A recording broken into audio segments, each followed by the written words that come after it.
My name's Amy McDonald. I'm the director of this joint. Our partners at BU Food and Wine, after reading the book and discovering he loves sharp cheddar and wheat thins and bagels, prepared homemade bagel chips with house-made schmears. Oh, and pickles. In homage to the book, we wanted you to enjoy eating while listening and listening while eating. Robin Young and I have a few things in common, lucky me. A long history with WBUR, a beloved orthopedic surgeon, her knees, my hips, and a favorite book critic, Dwight Garner.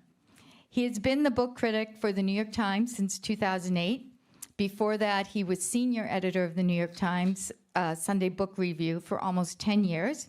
He wrote for a variety of magazines and journals before landing at the Times, Esquire, The Nation, Harper's, Times Literary Supplement, Village Voice, Slate, and our own Boston Phoenix.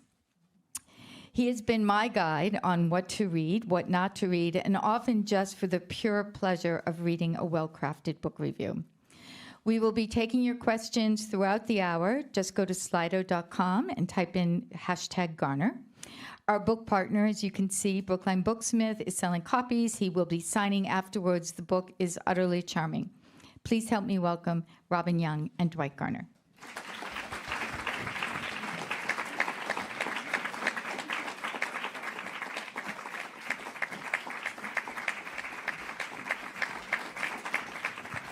Hi, everybody. Everybody still eating? Because we want to devour life. I want to just ask, I know the book's been out for a bit. How many people have already read this extraordinary book? Oh my God, you're here to get one. Oh, can I tell you? Like, you can't, how to say it? There's just so much in this book. I did say to Dwight, who is my favorite book critic, I said to him, there's not a word in here I would take out.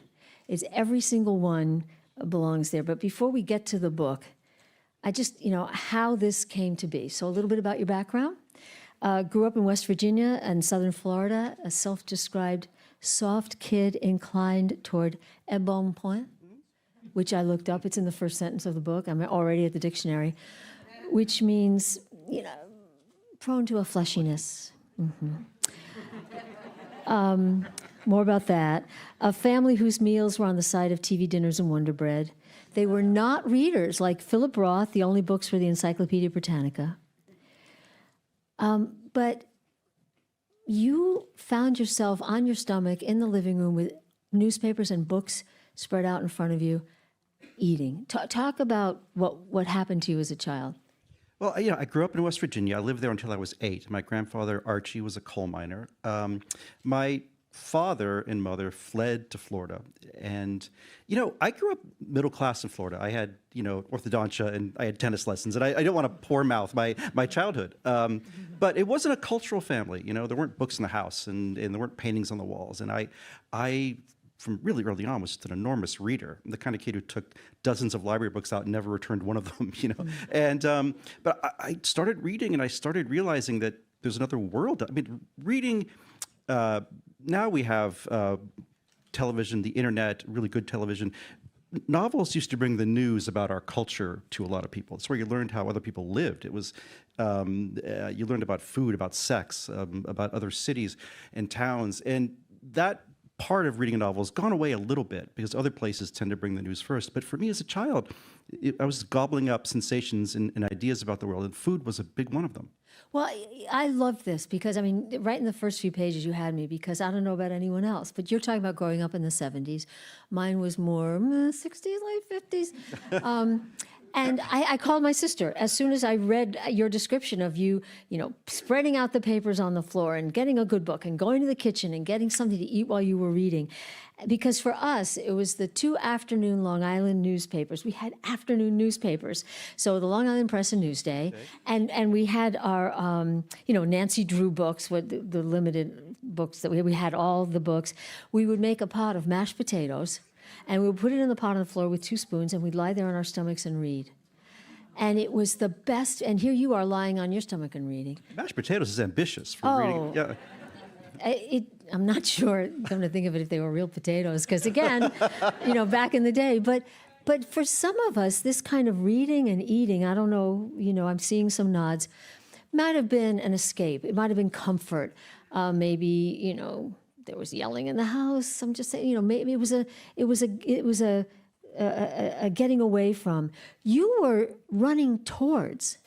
It's almost as if you knew it was like there was a tunnel that you were going to be able to travel out and get to somewhere. You were running towards something. That's interesting. That's a good point, I think. But to me, I just don't understand readers and people who aren't curious when they read about things and sort of go, what is that? I remember reading a book when I was maybe 9, and I read the phrase real maple syrup, and I thought, wait, what am I putting on my pancakes? It's not real. It's not, and, and things like that. My God, I have to go. It turns out it was hard to find in Naples, Florida, where I moved later in the 1970s. If people here probably remember the dividing lines in the 70s. On the one hand, you had, people who had brown rice and carob chips and the sort of Earth Mother Carole King albums, yes. Tapestry. And the other side was sort of my family side with the green shaker of Parmesan cheese, shelf stable. And, I love that food. And I still love it. But this idea that there's more out there, which sort of infects some people when they're young and drives them out of their small towns towards the cities. Right, it pulled you. Yeah. A little more, because you've kept this part of your childhood. You didn't, like I said, you didn't run away. You're not running away from this. But your dad came from a line of West Virginia coal miners and hunters. Venison that disappeared under awnings of grateful mustaches. Oh. What a sentence. Your mom, middle class, beautiful, she could hammer a nail.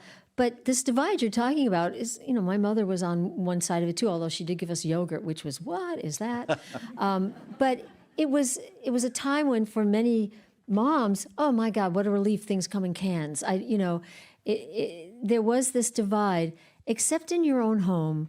One example you give, and all along the way, every other sentence is about something that relates to what you're talking about in literature. And in this case, it's that your mom always knew when somebody needed some soothing.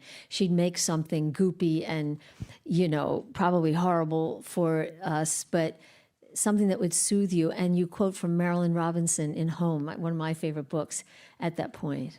Yeah, I say in the book that you really could write an entire book about mothers and food and the associations and connections.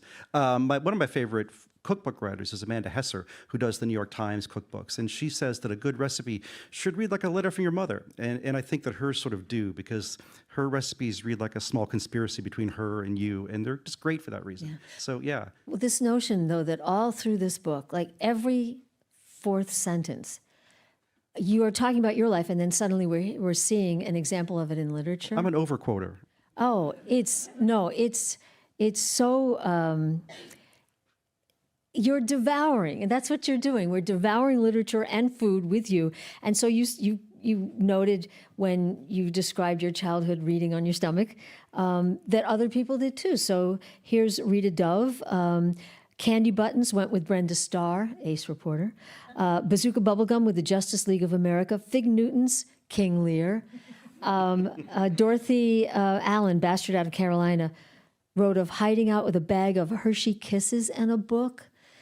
There's this strain. You're not the only one doing this. Yeah, I was so happy to find out that others were like me, which isn't life that way sometimes? I mean, you think you're the only person who feels this about X, and you find this community, and it's great. But what is it about eating and reading?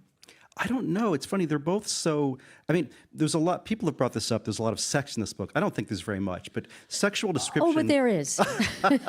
Well, the language of each is somewhat intertwined. They draw from the same stock of language. They're both sort of carnal experiences. And it's hard to, if anyone who writes about food for more than a page is usually drawing on some kind of sexual imagery or metaphor after a short period of time. Yeah, I just found that it sort of happens. And it happens not in my own mind. It happens in the minds of many writers as well, and novelists. Yeah, well, just staying with the sex, which is just so fun because this is Dwight Garner, and you can't say some of the things in a column that you say in this book. But your reading, we should just say extended to, you would suddenly notice the We magazines or Penthouse, and you'd swipe them, and you'd be reading them too. And Let's see. You remember a penthouse letter. Now, remember, I just talked about my love for mashed potatoes, and there was a penthouse letter in which a woman described doing things with mashed potatoes and gravy and her boyfriend that made me look at side dishes with fresh eyes. So it's kind of like that. I don't know very many men that age who would think of it as, oh, this is a side dish story. Well, one of the underdescribed experiences of being a kid in the 70s is that pre-internet, there was no online pornography. So guys or women would go buy porn and then not want to bring it home and throw it out the car window. Babysitters. And if you're a kid bicycling, you would inevitably find in the woods just porn magazines. Gross. But, it was sort of this weird stash that was always out there, like acorns. And and my mother would find this wadded up thing, someone had overnight in the rain kind of wee magazine. But yeah, thank you for bringing that up. Well, it always comes back to food, which I love. But you're also pretty clear about the side effects when you were young. I mean, you were the boy with chafing thighs, an undercarriage that swung like a cat. You had to go to Weight Watchers as a little kid, and it was all older women. But you don't, there's no self-pity here. I'm not even sure any regret. How would you describe the battle with weight that also went along with reading and eating? Yeah, well, I've had it my whole life. I look back fondly on Weight Watchers because a big tenet back then was eating a lot of tuna fish, in my recollection, and a lot of fried calf's liver. And horrible when you're a kid, right? But I've really developed a taste for it now. I look back for it. No, I've been 30 to 60 pounds overweight my whole life. Not a big deal, so are so many people. But my entire life, just roller coaster, up and down. I've never been one of those people who's just right along the line.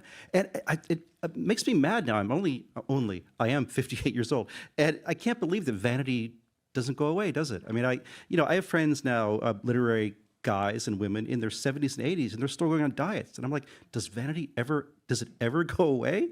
I don't want to be 82 on a diet. Well, well, that's the point. You don't want to be somebody who somehow, and by the way, you look great, but you don't want to be somebody who cuts back on this extraordinary path to not just happiness in eating and how you appreciate food, but how, again, you appreciate food and literature. You've made a choice. I made a choice. I've suffered for it. There's a chapter or a bit in my book about having gout, which sounds like it's from the Middle Ages, right? And it turns out my father had it, so it's genetic.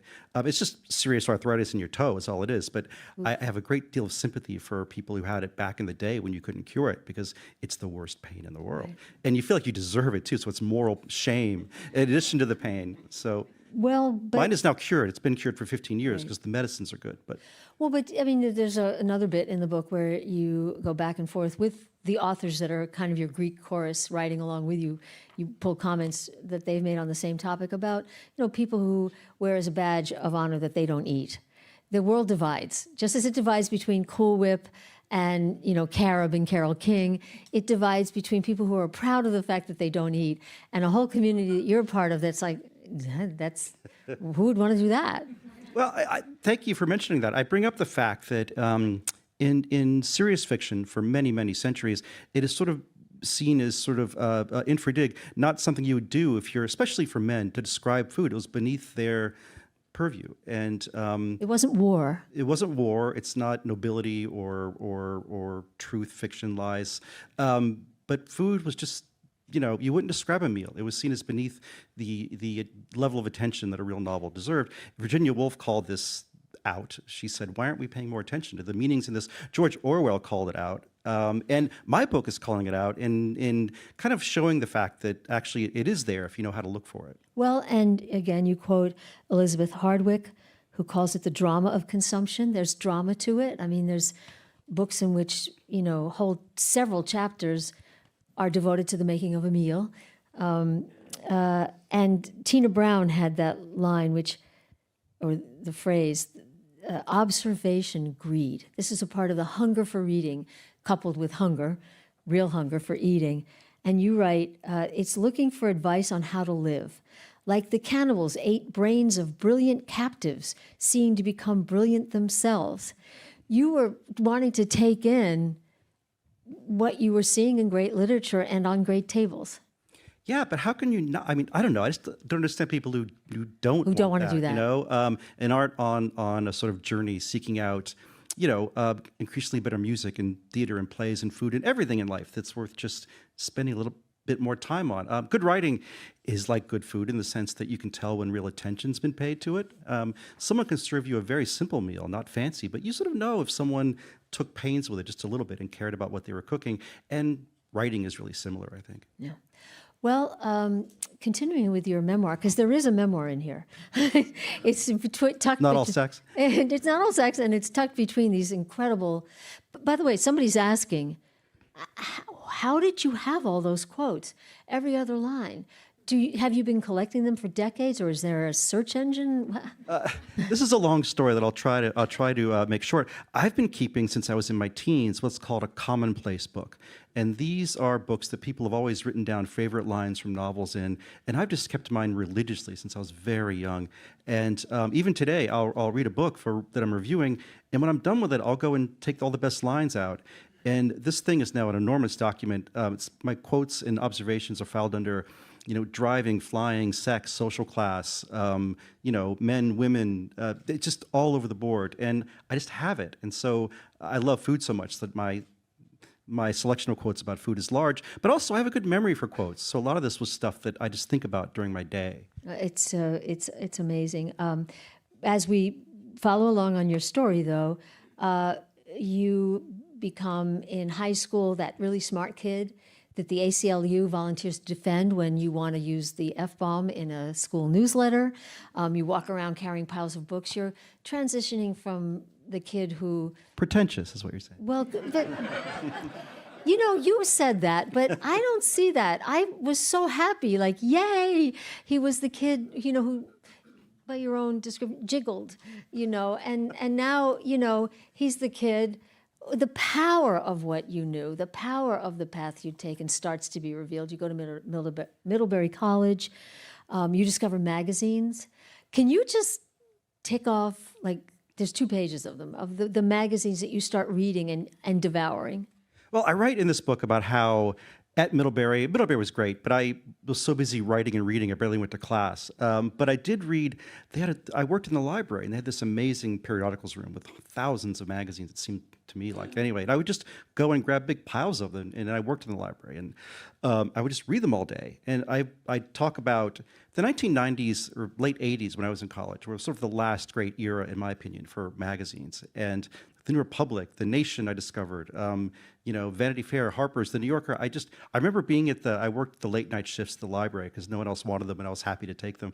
I remember sitting there once and reading The New Yorker. This was back when the bylines were at the end of the articles. And I started reading this thing and going, oh my God. And it was Janet Malcolm's piece about the Jeffrey McDonald case, the Fatal Vision. Yeah. One of the greatest pieces of journalism of all time. So I remember being riveted there, and I wished I had food, but I didn't.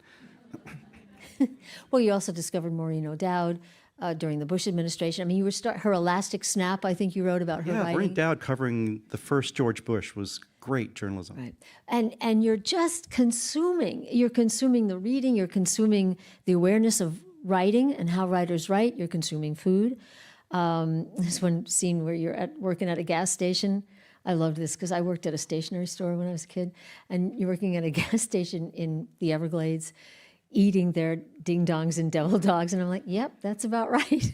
You're not ringing them up, But you graduate somebody who loves to read. That's not a job category. And start writing reviews and writing for the magazines that you read, including the papers like the Boston Phoenix here in Boston. And then you meet Cree, is that how you say it? Yeah, Cree, my wife. Cree. What a coming together of the two divide, the Cool Whip and the other divide that we were talking about. What a coming together of that food divide. Yeah, when I met Cree, this was Burlington, Vermont. I was the arts editor for an alternative weekly, 1989, 1990. And I was already on my food path a bit. The person I would thank the most for that is Calvin Trillin, because his writing meant so much to me. And the reason he was great is that if you were a serious eater back then, it kind of meant you were kind of a gourmet, whatever that meant, you know. And you were sort of, you read the Times or a gourmet magazine, it's all fancy food. It's all French places with tasseled menus and string music and, you know, blah. And Trillin writes about, you know, American stuff, sausages and fried chicken and New Orleans oyster loaves, and vernacular food. And he opened my eyes to just everything that's around, which was really great. But then I met my wife, and she grew up in the West in this pretty serious food family. Her father, Bruce Lefevre, ran quite well-known restaurants in Aspen and the Napa Valley and in Idaho, the kind of places that critics would fly into from the cities to talk about. And I have to say, at one point, your soon-to-be wife's next-door neighbor was Hunter Thompson, and she took leftover frog's legs to lunch to school in her lunchbox. Yeah. We're not in Cool Whip territory. Right. And it wasn't a snobby thing. It was just that her father had served frog legs the previous night, and there were leftovers, so Cree would take them to school with her. I have great photos, by the way, of Hunter S. Thompson running amok at Cree's family's dinner parties. He would get drunk and get a hose out and hose everyone down, and it's amazing. It's amazing stuff. And I feel like my childhood was so, you know, suburban and limited, and here she is with people doing drugs with Hunter S. Thompson at their dinner parties. But You're right. I love this line. You took a hold of each other's lapels and shook like hell. But someone's asking, you know, she's a chef. She's got well-known James Beard nominated cookbooks. You are you. At this point, you're not. So how do you navigate that? How did you navigate your early food life together? well, she was in denial. She was in retreat from her foodie past. You know, people who grow up with too much food, she was sort of spare me the food talk. You know, she was a big reader. She had other interests, so she was sort of in flight from that. And I met her and I said, Jesus Christ, like, you know all this stuff. Tell me about it. Show me. And so we got engaged at a fried chicken place in the South, and, but, we're very different. I mean, she's a sort of Alice Waters type. She likes simple things in season, well prepared, very simply, the perfect cut of fish, just in some butter. And I like stunt food, she calls it. I want the whole pig on the table, that apple in its mouth, and so it's a different vibe, But it works. Well, I think it works. No, it does. I mean, I'm jumping ahead here. But eventually you become you and you get into, the book critic world and you have a family. And one of my favorite moments in this book is your daughter, Hattie, is now cooking something. You have to remind me what it is. Mexican, what are the rolled meal? fried taquitos? Thank you. Mexican taquitos. So Hattie's cooking them and you're reading to her from writing about cooking them. Taquitos. Well, I'm very suggestible, which is what this book is about in a way, meaning that I was reading a biography or a memoir by Julia Child, and it talked about how her husband, Paul Child, used to read to her while she cooked. And I thought, that's so lovely. And they were reading, I think, Boswell in Holland, I believe, was the book that he was reading to her. And I thought, that's great, And I remember my whole life is spent talking people into cooking things for me. So I managed to talk Hattie, my daughter, into cooking taquitos, and they're a process. For fried, it's complicated. And I felt guilty, so I sat there and read Eve Babbitt's, the great Los Angeles writer, her lovely homage to the taquito. And it was fun to read. It's long, and it suited the moment. Oh boy, isn't that a lovely scene? Of you doing that? By the way, something skipped by here. We have your questions that are coming in on Slido, and one skipped by that I wanted to ask, because I want to go back to sex for just a second. And I mean, I mentioned mashed potatoes, there's like watermelons, there's, Portnoy's complaint. We go through all the different ways that food and sex can sometimes interchange. But you write at one point that it's hard, you love to eat while you're devouring food. You love to, you just love to add, commingle these two things. But you write, it's hard to eat while having sex unless your partner is heavily tattooed. Now, I took that to mean you'd be reading the tattoos, but somebody asks, where did you get this knowledge? No, it's funny. This has come up recently. I was asked to write, by, I think, Slate magazine, because people are now talking about reading and sex. People who have seen the movie Oppenheimer remember there's a crucial scene where there's a great sex scene, and she's reading to him in bed, and it's excellent. Other than that, I can't think of any reading scenes in bed. But no, my wife is not a tattooed woman. Not heavily tattooed. We'll just move on Yeah. from that. You pull the quotes from authors who are, mentioning something about food in passing, but then there's the authors who write about food. Can you just talk about both? And I started making a list, and I hope that we're going to be cutting this story down for this evening down for a Here and Now segment. But also, I was telling Dwight I want to have him come back to just do the portion of the book is, you should read this. You should read this. This is the best paragraph about roasting chicken. This is the best. So could you give us a little of both? People who you think use food as a way to forward their story, advance their story, and people who write about food that we should know about. You mean food writers versus novelists and other Novelists, people who right. put it in their food? Well, God, there's so many amazing food memoirs out there. I mean, Calvin Trillin was, as I said, really important to me. Gina Michael Stern, their early work with things like road food, and they were just great also observers of American vernacular food. But I also like the more prosaic, the more, M.F.K. Fisher's prose is much more ornate, and she's more serious in her manner, but she's lovely. A.J. Liebling is probably my favorite food writer. Between Meals is probably the greatest food book of all time. He makes the great point that he says in that book that a rich man will always be a dilettante at the table because the rich man will always have the porterhouse or whatever the uber steak is 3 inches thick, and he won't try the sausages or the offcuts and learn how to eat around the menu, which I always love that observation. And I'm trying to think. Actually, while you're thinking, you mentioned Liebling one other time. You and your wife and your father-in-law, Bruce, were out to dinner once. I don't know why I remember it this way, but you had this extraordinary dinner, and it was so good, you ordered the whole thing again, and you had it again. And you said, I felt a little like Liebling. Yeah, I did. I think he refers to that as knocking the bell, I think, if you have the same meal. I could be wrong, but I think he does. Kids these days, my daughter has a friend who's in the food world, and they call it now, they call it doing a bang bang. A bang bang means it's not sexual. It's, at least I don't think so. It's going to one restaurant for a meal, they're going to another restaurant for a meal. It's the bang bang.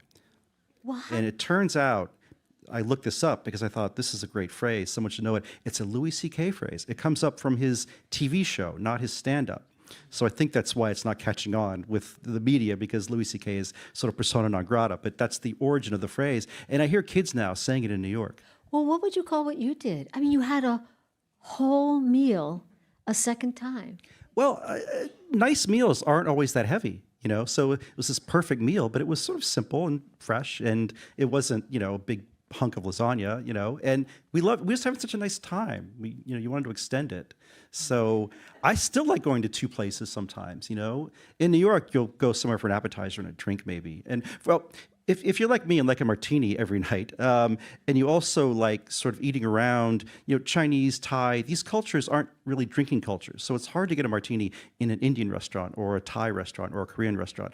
And I love these cuisines. So my kids and I or my wife will go and get a drink first at a nice hotel bar and then go to Chinatown. So we'll have a little bite at the hotel bar as well. Yeah, it's like going to the theater the way you eat. I mean, no, I'm admiring it. I have acid reflux, first of all, so I can't even think about how. They have medicines for this now. Oh, I know. But I mean, I admire it. There's nothing fast about it. You never shove something in your mouth because it's lunch and you have to, at least in the book. In the book. But it's admirable. There's something that's admirable about if you're going to eat, you really should enjoy it. Well, one of my favorite quotes in the book is from the great novelist Iris Murdoch, who said that the secret to life is a succession of small treats. And I love that word. I love that idea because it's true. And what she means by small treats, they don't have to be expensive. Just things you like to eat and having them in the house and enjoying what you're eating instead of shoveling something down. And I like that because it's very accessible to all of us. It's not eating escargot at X French restaurant. It's small treats that are great. Right. Preferably with a book. By the way, I was I have to read a lot as well. You read much more than I do, but I loved how you wrote about reading, moving around while you're reading. It's almost like a movable feast. Like maybe start in a diner and then get in your car and sit at the beach, and that you read you move yourself around when you read. Yeah, well, the average person can read a book in about 8 hours.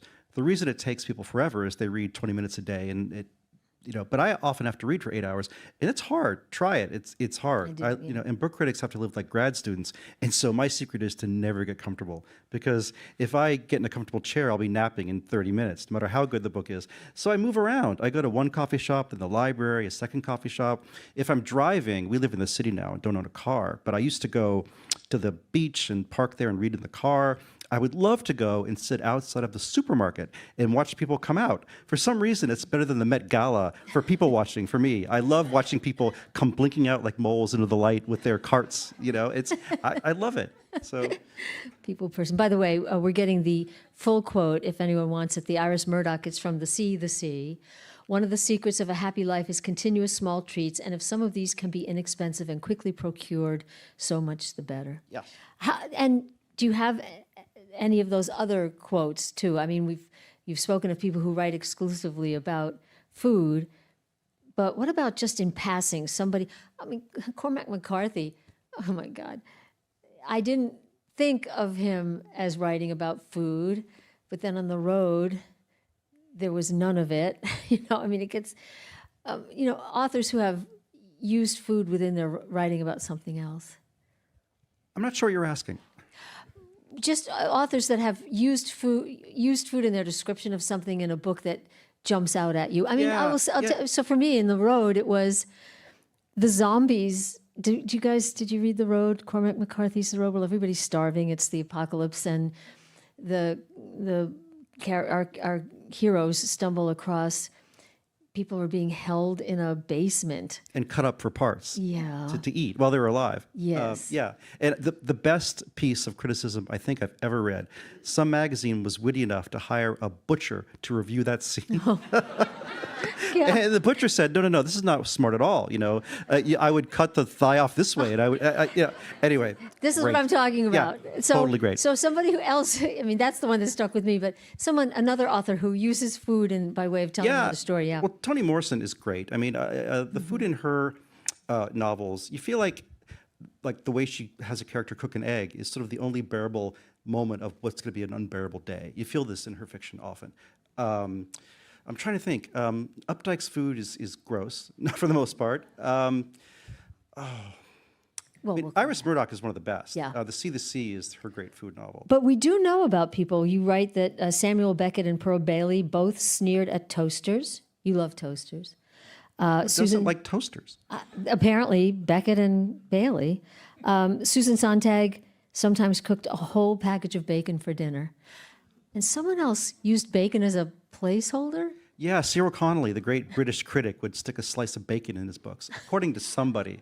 Auden would use the spine of a kipper sometimes, and put that in his book. I haven't done this, but one thing I do that I'm really glad I've always done is that I own a lot of books, fewer than I might, because when you live in New York City, apartments aren't humongous.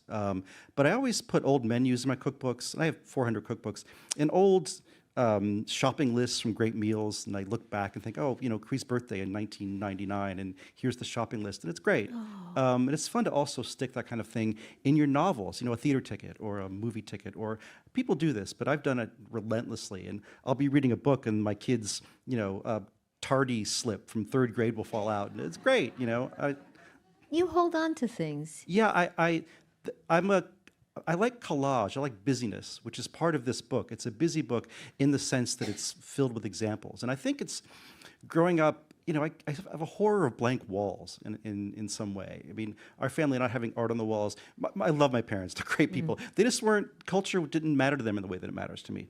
So I like restaurants where there's 100 pictures on the walls of all the people who've eaten there, or just great art or something. And this book is a form of collage, I think. Yeah.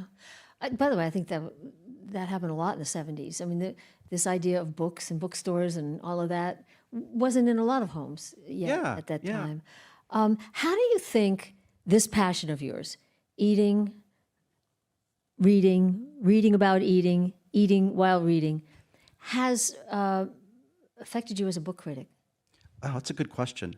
It's made me fatter. No. I'm not sure. I think that it led me to read much more than I might have when I was young, because I was just I don't know what it was that made me read so much when I was a kid. I just loved it. And you mentioned it already. I was reading, I think, not out of trying to escape the world, because I wasn't the most popular kid, but I wasn't the least popular kid either. I mean, I had friends and I had a life.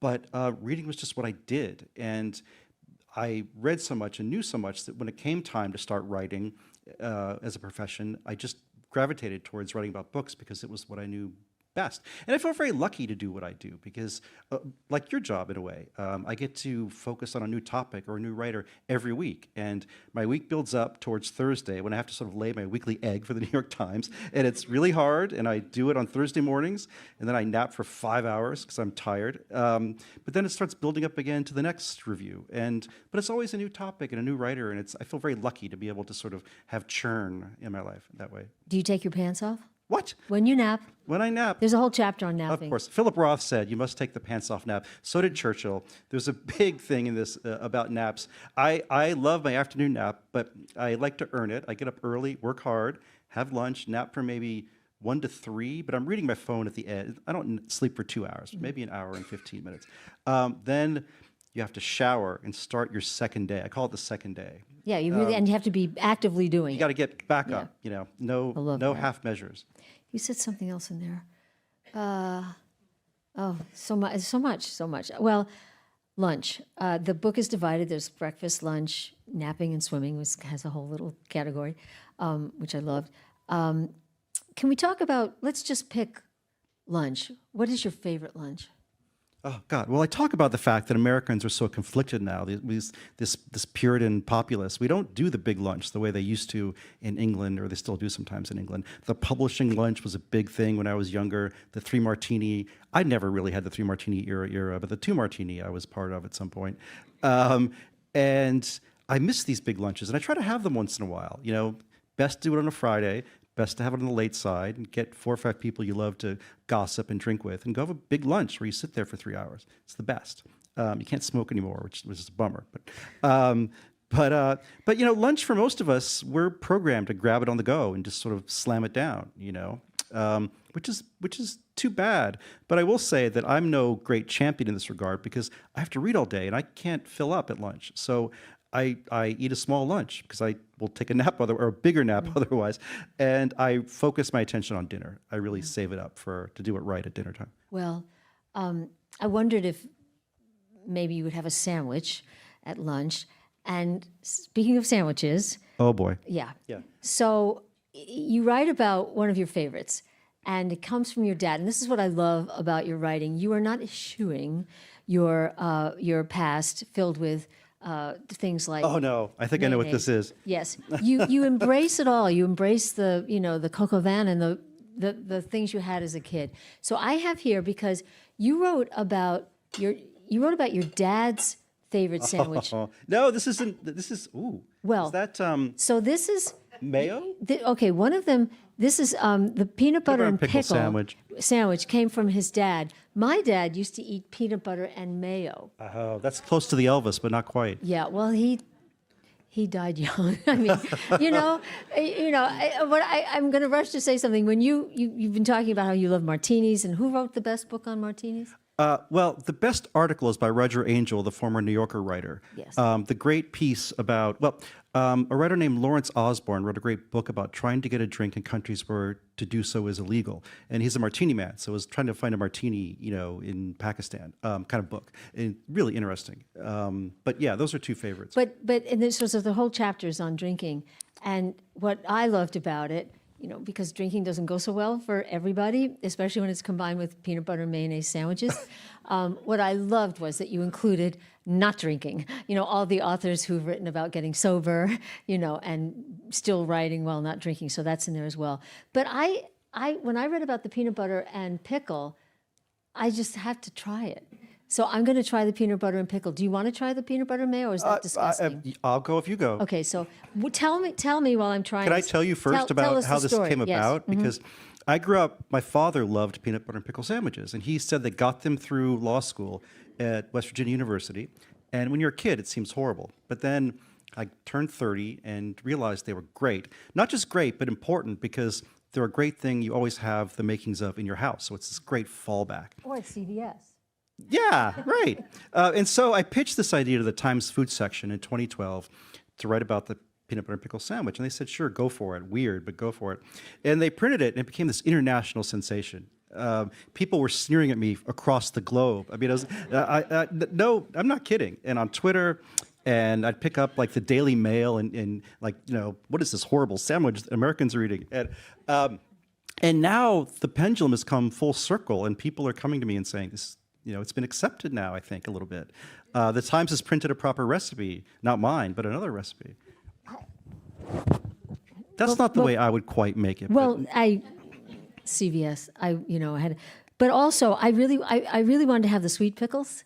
Did your dad do it with the sweet or with the dill? Ecumenical. I mean, any kind of pickle, even kimchi, even pickled carrots. I mean, the peanut butter and pickle is a great. Okay. It's an adult version of peanut butter and jelly. I'm gonna try it. Hold on. Bum bum bum bum. That is so good. You're lying. No, I'm not.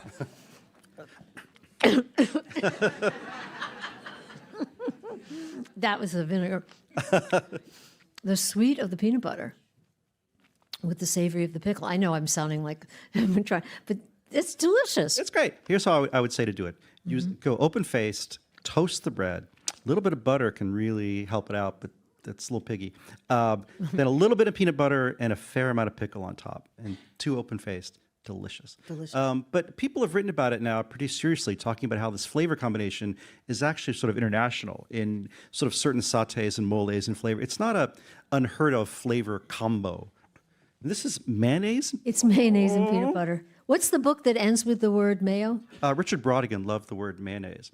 I used to work in the Richard Brodigan Library in Burlington, Vermont, which was a library devoted to books that hadn't been published, so anyone could send their book in, and we put it on the shelf. And it was, the bookends were mayonnaise jars, because Brodigan loved mayonnaise. So what was the book? Fear and Brodigan. What was the book that ends with the word? I think it's The Abortion. But Amy, Google. I think Brodigan mayonnaise. So you're tasting my dad's. It's really good. It's okay. Yeah. Yeah. What are you all thinking? No. Do you know no. what the Hemingway was? What? The Hemingway is peanut butter with a huge slice of pickle, like a honkin' slice, or excuse me, onion. Big, thick onion slice. And peanut butter? Mm-hmm. Oh, my. Well, but so what, right? I mean, It's good. it's good. Yeah. I like that. It's Boy. almost like marshmallow fluff. Oh, peanut butter and marshmallow fluff.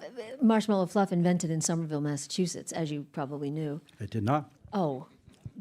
Do we have to get them to the fluff parade? And we have a fluff parade, and we have a whole fluff day.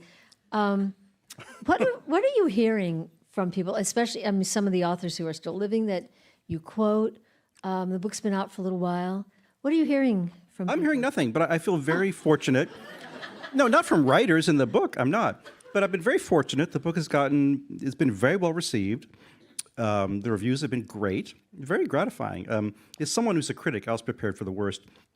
And I'd already written the bad review in my head because every writer knows what the flaws are in his or her book. And mentally, I could write the best takedown of this book, because I know it and I know where I think I could have done better. Oh, wait, you know what? I'm sorry. Feed me my question. What would Dwight Garner, the critic, say about this book? I don't know. It's hard to say because someone once said, and I think this is kind of true, if you want a book to get a negative review, give it to someone whose style is similar to the person. You know what I mean? Because there's this thing where the narcissism of small differences, I think is the phrase, where if you give a certain, anyway, I just said it, but if someone wrote and sounded just like me, I might not like seeing me reflected or vice versa. I'm babbling now. But No, it's insightful. I'm making the point that, I don't know. But I've been lucky. The critics who've just said really nice things. And I was, prepared for, I don't know. I'm a pessimist. I was prepared for the worst. What would you say, and somebody said this to me the other day, so what would you say to the kid who, felt his undercarriage swayed like a cat's and, thought his dad didn't want to see him reading when he came home, but would rather see him in shoulder pads playing football. And what would you say to that kid? Oh, I don't know. I mean, live your life, find what you love, do what you love. I feel like it's easier now a little bit, or maybe it's worse too, but it's easier to find your community now that we have the internet and all these other things, the way to find people who are like you and of like minds. And I feel grateful now that I didn't grow up with the internet, because I feel lucky to have read the books that I have read. Yeah, I mean, there's still, I mean, it never goes away, does it? I know, so I'm going to use this word. I know so many people I would consider faddists in my life, and they're perfectly nice people. They just can't handle like being around people who are overweight. They sort of, V.S. Naipaul said he would never go into business or do work with a fat person. People just have this kind of feeling sometimes, and it astonishes me. But I still sense the vibe in people, even people I love. So I know what kids are going through. I'm very attuned to it in my reading. I talk about the way that fat people are feminized in Shakespeare, and Sigrid Nunez writes wonderfully about weight, and a lot of other writers have. The Australian poet Les Murray wrote wonderfully about weight, and I talk about him in my book. He has this line in one of his poems that breaks my heart about being this kid on the beach pulling his wet T-shirt off of his breasts. And I just thought, wow, that is such a great image. About this 8-year-old who's just worried that he's looking bad in his shirt. And I don't know.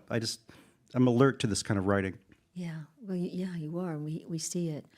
I would think you might tell that kid, hey, it's going to be okay, because look at me. I have this gorgeous family and kids that adore me, and we play music all the time, and we cook, and it gets better. I have grabbed for the gusto, and I've hit that thing that you try to hit, the thing in the circus, it's wonderful. It's wonderful what I did. Yeah, well, thank you. I feel very lucky to have gotten the job that I have, and someone said this, it's not original to me, but when you go to the job fair in high school, there's no little desk that says book critic. There's no. You have to sort of find this out for yourself, and it's a slippery pole to climb, because there aren't many of us left. I mean, one of the great tragedies to me of American life is that the book critic is just about gone away. Book reviews don't exist in most daily newspapers anymore. There's not, in the Globe, there isn't a book review anymore, which is, I can't believe. And all the alternative weeklies used to matter. Time Magazine's review used to really matter. Newsweek's review mattered. There used to be this whole constellation of voices. And now, when I review a book in the Times, I feel like I'm taking the book's yearbook picture. Like, this is all anyone's going to remember is this one review. And it's bad for me, and it's bad for literature, and it's a bummer. Yeah. Oh, we have just a couple minutes left, so if anyone has a question, get it to Slido, or maybe even yell it out to me, because not everybody does Slido, I've learned. But just a quick question to you as a critic. We talked about this a little bit in the back. We had Werner Herzog here the other day, the filmmaker, although he informed us he wants to think of himself and talk more about his writing. And we had a wonderful evening with him. Dwight wrote a terrific review of his new memoir, in which Werner goes through all the things he did. He lugged a steamship over a mountain for Fitzcarraldo, and he went to lava spewing volcanoes for some of his documentaries, and he literally survived his filmmaking more than anything else. And he talks about that, and you called him the the world's most grandiloquent crash test dummy is what I called him. Yeah. And I happened to mention that because I thought that was fun. And you also, in your review, had kind of some fun with him because his stories are so outsized. Did he really get taken by a witch when he was a little child? And, you get the feeling that maybe some of it is pulling our leg or winking. It's not, by the way. He did it was a setup with his mother. The witch took him and frightened him, and his mother was able to chase him down. And from then on, he did not wet his pants. And he thought that it was a setup with his mother. So yes, he maybe didn't get taken by. The book is ridiculous, but it's funny. It's funny. I have a story. You probably won't be able to put this on the air, but I tried to. My lead in the Times, my opening sentence was going to be something like, Werner Herzog, the director, is a world-class bullshitter, is how I wanted to begin. And you can't say the word bullshitter in the New York Times, but I really begged and wheedled, and it didn't fly. So I used, it was hard to come up with a synonym because bullshitter is bullshitter, right? So I used bluffer and ham in 2 sentences, because people thought that running it together wouldn't be as good. Bluffer and ham, bluffer, period, and ham. I think it's okay. But he called me dazed and confused in the New Yorker podcast, which was great. Well, and on our stage, right, sitting right here, I didn't even mention that part. I just used the crash test dummy because I thought that's perfect for the way he throws himself into his work. But he immediately started saying, everything I said is true in that book. Everything. He had like a little mini fight with you through me that night. But my question is, how often does that happen? How often do you brace yourself and think, I'm going to write what I really think about this, and this person who a lot of people like isn't going to be happy? Well, this is the thing about reviewing. I mean, Werner Herzog, he can take it, right? He's famous. Yeah. He's a made man. And what you don't want to do as a critic is tear apart someone's first novel. You don't want to say to readers, the thing you never heard of? Well, it stinks. Why bother to say that? So when I write a negative piece, and I always try to tell the truth, I won't review a first novel if it's no good, generally, unless the hype is built up to the extent that it's worth weighing in on.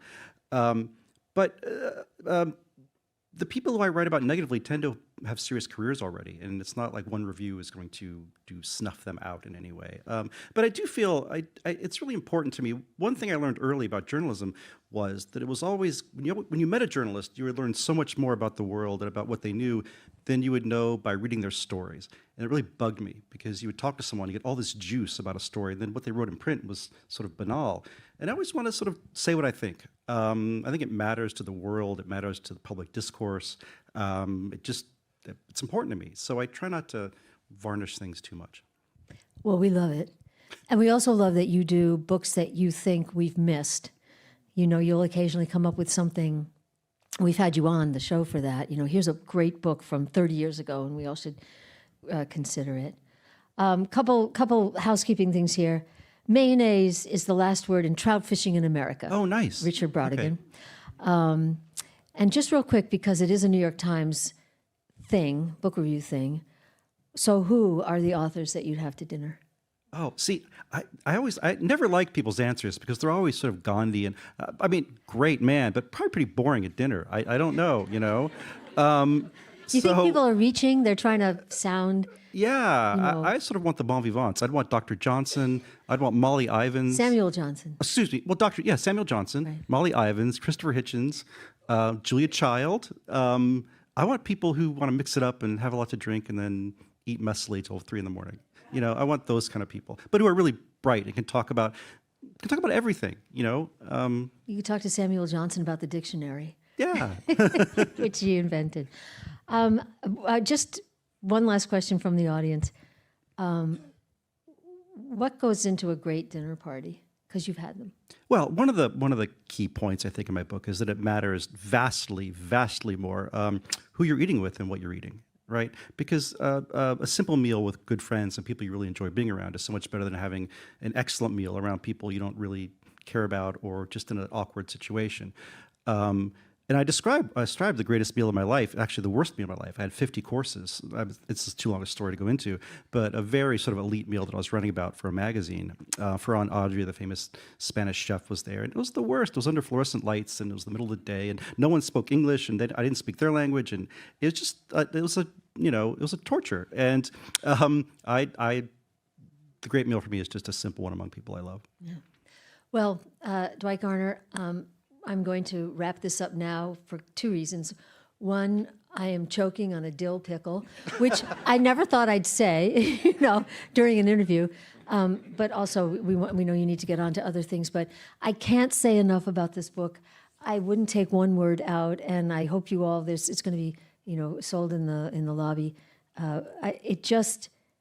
I devoured it. Thank you so much, Robin. Dwight Garner, thank you so much. Thank you. And here comes Amy McDonald again. That was such a delightful conversation. Just reiterating, it is a delightful book.